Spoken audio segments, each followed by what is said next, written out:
Hi, I'm an old guy and I do maths, and today we're looking at what exactly a matrix is. The plural of this is matrices, so what are matrices?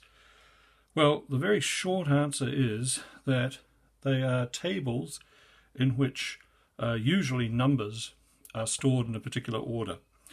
And those tables are then used to perform all manner of functions, which we will see as we get further into this topic.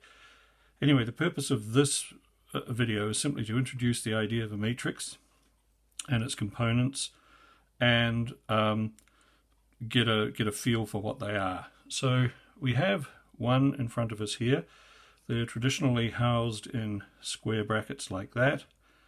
And this is what's called a square matrix because it is 2 by 2.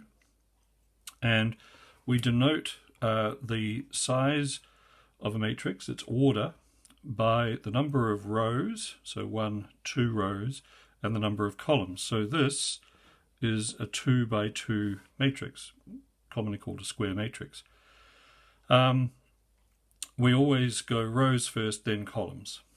Right, so down below this, you'll see that there is another matrix. This is a 3 by 3, 3 rows, 3 columns, and this is matrix A. And if we want to locate a number in this matrix, how we do it is we locate it by using the lowercase name of the matrix, so A, and then we locate the number by its row, which in this case is 2, and its column, which is 3. So the number that we're after is 6.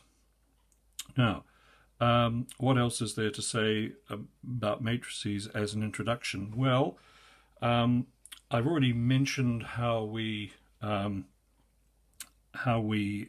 describe them. So, for instance, this is a 3 by 1, 3 rows and 1 column. This is a 1 by 3, 1 row and 3 columns.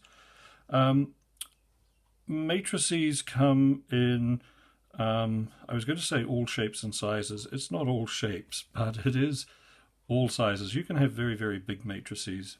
You can have quite small matrices. I guess the smallest matrix is something like that.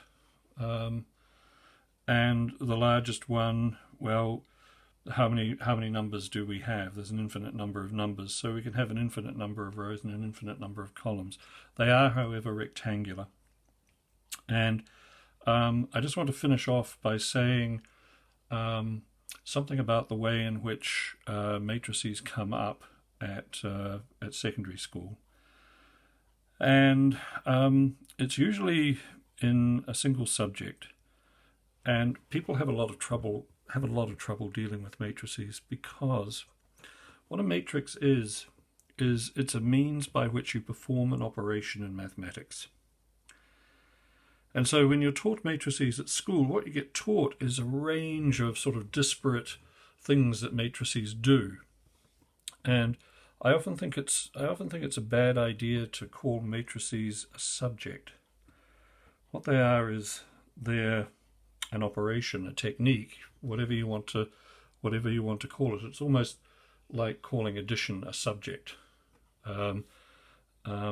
Their range of functions is very, very broad. You can do simultaneous equations with them, statistics, all sorts of things. Anyway, so if you find that when you get to this subject, in inverted commas, at school, and it's a bit confusing, well, that's why, because it will feel like it's all over the place, and the reason is because it is all over the place. Anyway, I hope you found this introduction useful. Thank you for watching, and please like and subscribe if you found it useful. See you next time. Bye.